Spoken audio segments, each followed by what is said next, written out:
प्रिय प्रशिक्षुओं सभी को मेरा नमस्कार।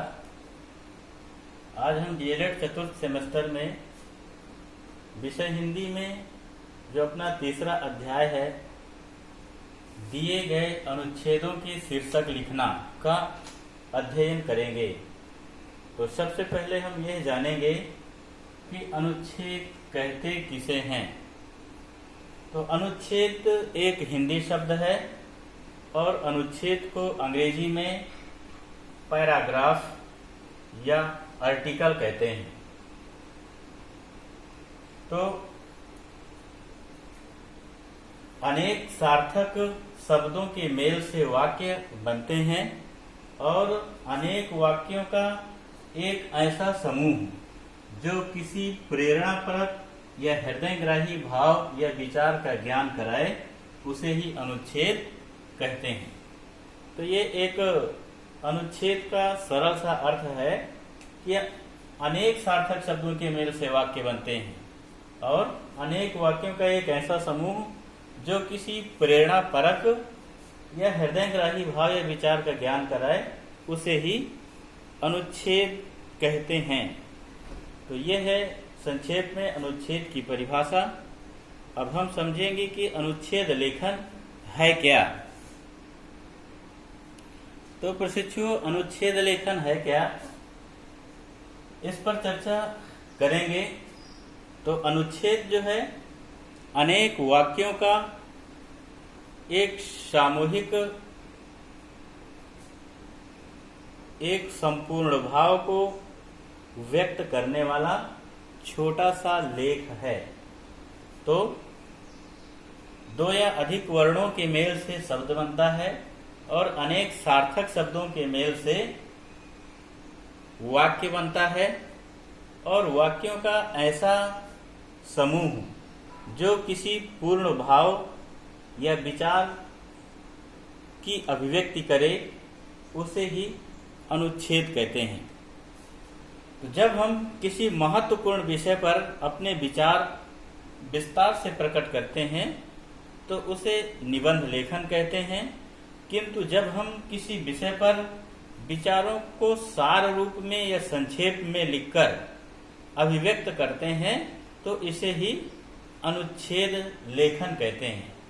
तो इस प्रकार से अनुच्छेद लेखन निबंध लेखन की पहली सीढ़ी है, अर्थात जिसको अनुच्छेद लिखना अच्छे से आ गया, वाक्यों को जोड़ करके संगठित करना जिसको आ गया,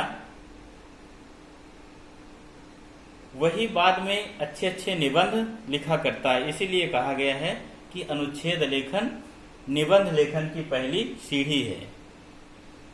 यानी अनुच्छेद का सही ढंग से लिख पाना एक प्रकार से निबंध लेखन की पूर्ण तैयारी ही कहा जा सकता है। तो अब हम यह जानेंगे कि आखिर हमें और जो छात्र होते हैं उनको अनुच्छेद लेखन की क्या आवश्यकता है, अनुच्छेद लिखना सिखाने की क्यों आवश्यकता है। यह जो अपना पाठ है, इसको पढ़ाने का क्या उद्देश्य है। तो अनुच्छेद लेखन के उद्देश्य को संक्षेप में हम बताना चाहेंगे। पहला है स्वतंत्र रूप से एवं संक्षेप में अपने विचार प्रकट कर पाना। तो जो निबंध होता है उसका रूप और आकार बहुत बड़ा होता है और जो अनुच्छेद होता है वो 6, 7, 8 या 10 लाइन का ही होता है। तो अपने विचारों को संक्षेप में प्रकट कर सकने की योग्यता का विकास करना अनुच्छेद लेखन का पहला उद्देश्य है। दूसरा, बौद्धिक एवं कल्पना शक्ति की क्षमता का विकास। तो जो छात्र संक्षेप में अपने भाव एवं विचारों को लिख करके प्रकट कर सकेगा, तो उसको यही माना जाएगा कि उसकी जो कल्पना करने की शक्ति है, उसकी जो बुद्धिमत्ता है, वह काबिले तारीफ है और उसकी इस क्षमता की वृद्धि में अध्यापक को योगदान देना चाहिए। अनेक प्रकार के नए नए या छोटे छोटे अनुच्छेद लिखने की प्रेरणा उनको दी जानी चाहिए। अगला बिंदु है छात्रों की लेखन संबंधी कमियां दूर करना। तो जब छात्रों से लिखाया जाएगा, उनको स्वतंत्र रूप से लिखने के लिए कुछ कहा जाएगा, अनेक वाक्यों को लिखने के लिए प्रेरित किया जाएगा, और जब वो वाक्य लिखेंगे, लिखने के पश्चात उनके अनुच्छेद को देखा जाएगा, पढ़ा जाएगा, समझा जाएगा, तो अवश्य उनकी कमियां दूर करने का मौका मिलेगा। इस प्रकार से छात्रों की कमियों में कमी आएगी और वो अच्छे अनुच्छेद लिखना या निबंध लिखने के लिए तैयार हो जाएंगे। अगला बिंदु है अनुच्छेद पढ़कर भाव ग्रहण करने के कौशल का विकास करना। बहुत सारे छात्र ऐसे होते हैं जो पढ़ तो लेते हैं, लेकिन जो पढ़ा हुआ गद्य या काव्य है उसको समझ नहीं पाते, उसके भाव को ग्रहण नहीं कर पाते। तो अनुच्छेद लेखन कराते समय तत्काल बच्चों को जो अनुच्छेद का मूल भाव है उसको बताना चाहिए, ताकि वह उस मूल भाव को ग्रहण कर सकें, या कहीं मूल भाव को समझने में परेशानी आ रही है तो वह उस मूल भाव को समझ सके। तो इस प्रकार से जो भी अनुच्छेद का मूल भाव है छात्र अच्छे से उसको समझ पाए, इसलिए भी अनुच्छेद लेखन आवश्यक है। अगला पॉइंट है बच्चों को मौलिक लेख लिखना सिखाना।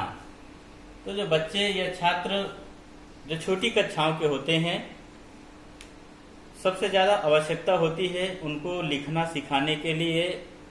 तो वो लिखें कैसे? तो सर्वप्रथम उनको उनके परिवेश से जुड़ी हुई जो भी बातें हों, घर परिवार, सामाजिक वातावरण, पास पड़ोस से जुड़े हुए जो भी विषय हों, उन्हीं विषयों से संबंधित उनको लेख देना चाहिए, ताकि वह उनके अंदर क्या है, उनके अंदर क्या मौलिकता है, वो कितना जानते हैं, कितना समझते हैं, उसको लिपिबद्ध करके अपने भाव संकलित कर सकेंगे। इसलिए बच्चों की मौलिकता या मौलिक लेखन के लिए भी जो है अनुच्छेद लेखन बहुत ही आवश्यक है। अब हम जानेंगे कि अनुच्छेदों के शीर्षक कैसे लिखे जाएं। तो जब किसी अनुच्छेद का केंद्रीय भाव समझ में आ जाता है, तब अनुच्छेद से संबंधित सभी प्रश्नों के उत्तर आसानी से समझ में आ जाते हैं। तो शीर्षक लिखते समय कुछ ऐसी बातें हैं जिनको ध्यान देने की आवश्यकता है। तो पहला बिंदु है अनुच्छेद को 2 या 3 बार ध्यान से पढ़ें। अनुच्छेद को 2 या 3 बार ध्यान से पढ़ें। दूसरा बिंदु है अनुच्छेद के मुख्य आशय को समझना।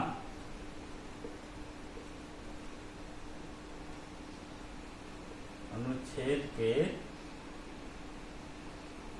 मुख्य आशय को समझना। तीसरा बिंदु है प्रश्नों को समझते हुए पढ़ना, ताकि उत्तर लिखने में भ्रम न हो।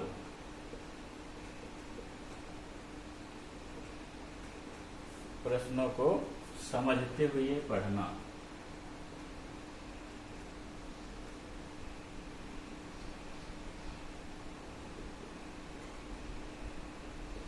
ताकि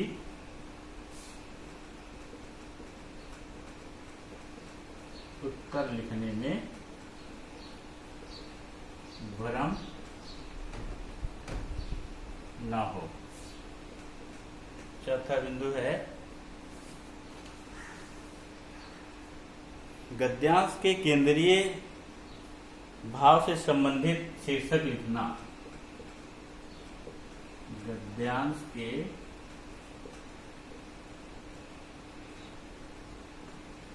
केंद्रीय भाव से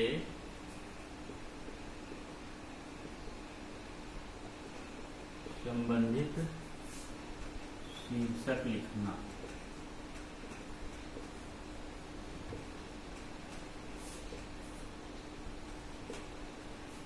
पांचवा बिंदु है शीर्षक कम शब्दों का छोटा, रोचक एवं आकर्षक होना चाहिए। छठवां है शीर्षक का संबंध विषय वस्तु से सीधे और स्पष्ट रूप से होना चाहिए। शीर्षक ऐसा हो जो संपूर्ण विषय वस्तु का प्रतिनिधित्व करे। तो यहाँ पर हम एक एक बिंदु को स्पष्ट करते चलते हैं। पहला था अनुच्छेद को 2 या 3 बार ध्यान से पढ़ें। सबसे पहले हमें जो भी अनुच्छेद है, अनुच्छेद के जो वाक्य हैं, वाक्य में जो भाव अंतर्निहित है, तो हमारे पढ़ने में और समझने में देर नहीं लगना चाहिए। यदि हम पढ़ने में ही पूरा समय लगा दिए, यानी जल्दीबाजी में पढ़ दिए, तो फिर हमें उसका भाव जल्दी समझ में नहीं आएगा। इसलिए हमें गंभीरता पूर्वक शब्द और वाक्यों को समझते हुए 2-3 बार पढ़ना चाहिए, ताकि हमें अनुच्छेद का जो शीर्षक है या उसका जो मूल बिंदु है वह समझ में आ सके। दूसरा है अनुच्छेद के मुख्य आशय को समझना, यानी जब हम अनुच्छेद के शब्दों एवं वाक्यों का अर्थ ग्रहण कर पाएंगे, तभी हम जो संपूर्ण अनुच्छेद का मुख्य भाव है वह हमें समझ में आएगा। और हम जल्दीबाजी में पढ़ते चले जाएंगे तो हमें कुछ भी समझ में नहीं आएगा। तीसरा है प्रश्नों को समझते हुए पढ़ना, ताकि उत्तर लिखने में भ्रम ना हो। कभी कभी ऐसा होता है कि हम अनुच्छेद को जल्दी से पढ़ देते हैं और पढ़ने के बाद हम प्रश्न के उत्तर देना शुरू कर देते हैं, जो कि सही नहीं है। हमें जो है प्रश्नों को भी बड़ी सावधानी से समझने की आवश्यकता होती है, क्योंकि जो प्रश्न होते हैं वे घुमा फिरा करके दे दिए जाते हैं। इसलिए हम प्रश्न के अंदर जो भाव समाहित है, क्या पूछना चाह रहा है, उसको भी बड़े ध्यान से पढ़ना चाहिए, ताकि कोई भ्रम की स्थिति ना बने। अगला बिंदु है, चौथा है गद्यांश का जो केंद्रीय भाव होता है वह शीर्षक से संबंधित होता है। तो गद्यांश का केंद्रीय भाव यानी जो हमारा 2 या 3 शब्दों में लिखा गया शीर्षक होता है, वह गद्यांश का केंद्रीय भाव होता है। पूरा शीर्षक ही पूरे अनुच्छेद का प्रतिनिधित्व करता है। शीर्षक कम शब्दों का छोटा, रोचक एवं आकर्षक होना चाहिए। तो शीर्षक जितना ही छोटा होगा उतना ही अच्छा लगेगा, जितना ही कम शब्दों का होगा उतना ही अच्छा लगेगा। और शीर्षक ऐसा हो जिसमें अनुच्छेद का संपूर्ण भाव निहित हो। छठवां है शीर्षक का संबंध विषय वस्तु से सीधे और स्पष्ट रूप से होना चाहिए। ऐसा नहीं कि हमने जो है पूरा पंक्ति की पंक्ति शीर्षक के नाम से लिख दी, तो उसका जो केंद्रीय भाव है वह गड़बड़ हो जाएगा और वह देखने में भी अच्छा नहीं लगेगा। लास्ट बिंदु है शीर्षक ऐसा हो जो संपूर्ण विषय वस्तु का प्रतिनिधित्व करे। तो जब हमें अनुच्छेद में निहित शब्द एवं वाक्यों का अर्थ अच्छे से समझ में आएगा, तभी हम उस अनुच्छेद का संपूर्ण भाव ग्रहण कर पाएंगे। और जब हम अनुच्छेद का संपूर्ण भाव ग्रहण कर लेंगे, तभी हम हमारे दिमाग में एक अच्छे शीर्षक की उपज होगी।